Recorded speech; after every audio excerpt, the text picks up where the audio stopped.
Hello നമസ്കാരം, ഞാൻ ഇബ്രാഹിം. ഞാൻ ഗൂഗിൾ പേയുമായി ബന്ധപ്പെട്ട ഒരു വിഷയം സംസാരിക്കാനാണ് വന്നിട്ടുള്ളത്.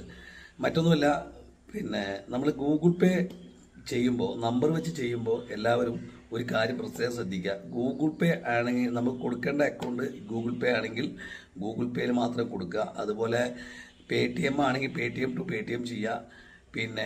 ഫോൺ പേ ആണെങ്കിൽ PhonePe to PhonePe ചെയ്യുക. കാരണം ഇപ്പോൾ ഈ പേ ടി എമ്മിൽ നിന്ന് ഫോൺ പേയിലേക്ക് ചെയ്യുമ്പോഴും അതുപോലെ അതർ സർവീസിലേക്ക് ചെയ്യുമ്പോൾ എപ്പോഴും UPI ID മാറിയിട്ട് ഫോൺ നമ്പറിൽ വെച്ചിട്ട് മാറിപ്പോകുന്നുണ്ട്.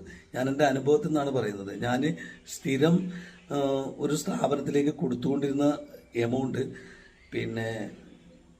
സ്ഥിരം ചെയ്തുകൊണ്ടിരിക്കണം, ഒരു വർഷമായിട്ട് ചെയ്തുകൊണ്ടിരിക്കുന്നതാണ്. പക്ഷെ ഇപ്പോൾ കഴിഞ്ഞ പ്രാവശ്യം ചെയ്തപ്പോൾ അത് UPI ID സാധാരണ ചെയ്യുമ്പോൾ തന്നെ നമ്പർ പേസ്റ്റ് ചെയ്തിട്ടാണ് ചെയ്തിട്ടുണ്ടായിരുന്നത്. പക്ഷേ ഇപ്രാവശ്യം കയറിയത് ഈ ഫോൺ നമ്പറൊക്കെ അതേ നമ്പർ തന്നെ, പക്ഷേ വേറൊരു UPI ID ആണ് അതിൽ വന്നത്. അത് നമ്മൾ ചെക്ക് ചെയ്തപ്പോഴാണ് ഇത് മനസ്സിലാകുന്നത്. പാർട്ടി കിട്ടിയില്ല എന്ന് പറയുമ്പോഴാണ് നമ്മൾ ശ്രദ്ധിച്ചത്. അപ്പോൾ നമ്മൾ അതെന്താ വെച്ചാൽ അത് ജാർഖണ്ഡിലുള്ള ഒരാളുടെ ഒരു അക്കൗണ്ടിലാണ് പോയിട്ടുള്ളത്. പക്ഷെ സത്യത്തിൽ എന്താ വെച്ചാൽ ഇത് ഒരു പറ്റിക്കലോ അല്ലെങ്കിൽ വേറെ രീതിയിലോ ഇല്ല, അതൊരു ടെക്നിക്കൽ പ്രോബ്ലമാണ്.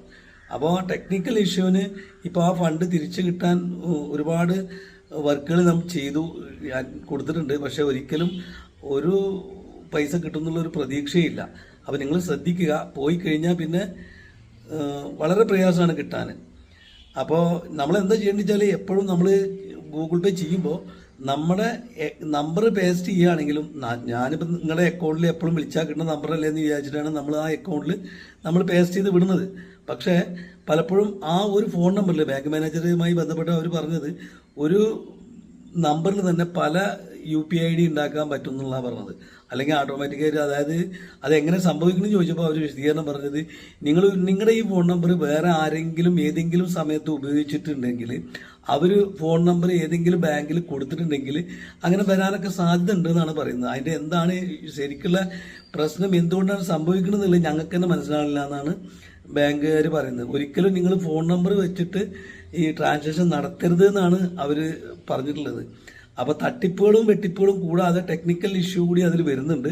അപ്പോൾ എല്ലാവരും ശ്രദ്ധിക്കുക. മാക്സിമം QR കോഡ് ഉപയോഗിച്ച് സെൻഡ് ചെയ്യാൻ നോക്കുക. കസ്റ്റമർ വേറെ ആരെങ്കിലും ഇപ്പോൾ നമ്പർ പൈസ അയക്കാൻ പറയാച്ചാൽ അവരുടെ ഫോൺ നമ്പറിൽ അവർ ഗൂഗിൾ പേയിലായാലും അവരുടെ ഇതിലായാലും നമ്മുടെ QR കോഡ് ഉണ്ടാവും. ആ QR കോഡ് അയച്ചു തരാൻ പറയാം, അതിൽ സെൻഡ് ചെയ്യുക. അതാണ് ഏറ്റവും സേഫ്റ്റി. അപ്പോൾ എല്ലാവർക്കും ശ്രദ്ധിക്കുക. ഓക്കെ, നന്ദി. ഇത് കണ്ടാൽ നിങ്ങൾക്ക് മനസ്സിലാവും. ആദ്യം വായിഷ് വെൽനെസ് എന്ന് വന്ന സ്ഥലത്ത് പിന്നെ വന്നത് ദിൽസ് അൻസാരി എന്നുള്ള പേരാണ്. നമ്മൾ ചെയ്യുമ്പോൾ ഈ ഇവിടെ പേര് മാറുന്നത് പ്രത്യേകം ശ്രദ്ധിക്കുക. മാക്സിമം നമ്പർ വഴിയുള്ള UPI ID ട്രാൻസാക്ഷൻ ഒഴിവാക്കുക. QR കോഡ് വഴി ട്രാൻസാക്ഷൻ നടത്തുക, അല്ലെങ്കിൽ ബാങ്ക് ആപ്പ് ഉപയോഗിച്ച് ട്രാൻസാക്ഷൻ നടത്തുക. ഇതാണ് ബാങ്കിൽ നിന്ന് പറയുന്നത്, അത് ശ്രദ്ധിക്കുക.